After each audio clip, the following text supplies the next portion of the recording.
بھی بھر جاتا ہے، میرے برتن بھی صاف کر جاتا ہے، مجھے ضرورت نہیں ہے۔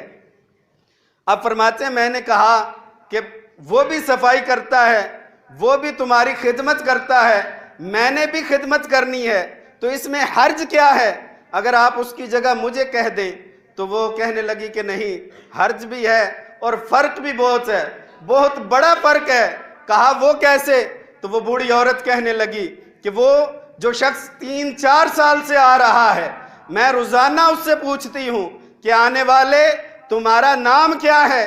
تم میری اتنی خدمت کر کے جاتے ہو، اپنا نام تو بتلا دو۔ لیکن وہ روزانہ مجھ سے یہی کہتا ہے کہ اماں جان، میں نوکری تو صحیح کر رہا ہوں نا، میں آپ کی خدمت صحیح کر رہا ہوں نا، آپ یہ بتا دیں خدمت میں کوئی کمی تو نہیں رہتی، نام کا کیا کرنا ہے؟ آپ نے تو پہلے دن آ کر نام بتا دیا۔ جناب سیدنا عمر فاروق رضی اللہ تعالیٰ عنہ آپ فرماتے ہیں میں اس بوڑھی عورت کے گھر کے پاس ایک جگہ پر چھپ گیا اور دیکھنے لگا کہ آنے والا کون ہے۔ کچھ دیر بعد جب اندھیرا چھانے لگا تو جناب سیدنا ابو بکر صدیق رضی اللہ تعالیٰ عنہ تشریف لے آئے، اور آپ نے اپنے جوتے بغل میں رکھے ہوئے تھے، چپکے سے بوڑھی عورت کے گھر گئے، جا کر سارا کام کیا۔ میں نے دیکھا کہ امیر المومنین ہیں لیکن بوڑھی عورت کے گھر کے برتن دھو رہے ہیں۔ میں نے اپنی نظروں سے دیکھا، اپنی نگاہوں سے دیکھا کہ امیر المومنین بوڑھی عورت کے صحن میں جھاڑو دے رہے ہیں۔ میں یہ سارا معاملہ دیکھتا رہا۔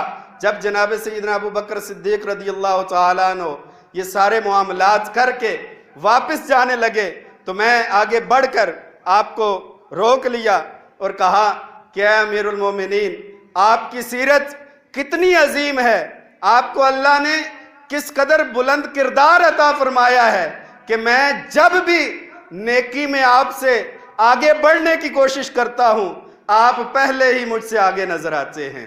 آپ فرماتے ہیں میں نے پوچھا کہ یہ جوتے آپ نے بغل میں کیوں اٹھا رکھے ہیں؟ فرمایا جوتوں سے آواز پیدا ہوتی ہے، میں یہ نہیں چاہتا کہ میں یہ جو بوڑھی عورت کی خدمت کرتا ہوں اس کا کسی اور کو پتہ چلے، میں یہ سارے معاملات صرف اور صرف اللہ کی رضا کی خاطر کرتا ہوں۔ احباب گرامی، یہ تھے جناب سیدنا صدیق اکبر رضی اللہ تعالیٰ عنہ کہ آپ نے اس قدر مرتبہ، اس قدر مقام اور اتنی بشارتیں ہونے کے باوجود ہمیشہ آپ نے عاجزی کے ساتھ کام لیا اور ہمیشہ مخلوق خدا کی خدمت کرتے رہے۔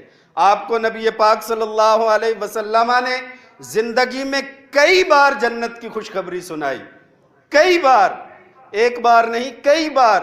ایک حدیث مبارکہ جس میں 10 مبشرہ کے لیے خوشخبری سنائی گئی، اس میں بھی آپ کا نام پہلے نمبر پر آتا ہے۔ پھر دوسری حدیث مبارکہ اس میں بھی پہلی جو خوشخبری جنت کی سنائی گئی اس میں جناب سیدنا ابو بکر صدیق رضی اللہ تعالیٰ عنہ کا نام آتا ہے، دوسرے نمبر پر جناب سیدنا عمر فاروق رضی اللہ تعالیٰ عنہ کا نام، اور تیسرے نمبر پر جناب سیدنا عثمان غنی رضی اللہ تعالیٰ عنہ کا نام آتا ہے۔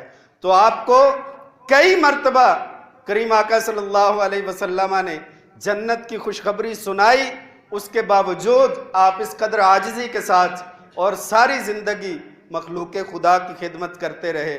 اب نعت رسول مقبول صلی اللہ علیہ وسلم پیش کرنے کے لیے گزارش کروں گا جناب محترم حسن جمیل صاحب سے۔ آپ تشریف لاتے ہیں اور کریم آقا صلی اللہ علیہ وسلم کی مدح سرائی فرماتے ہیں۔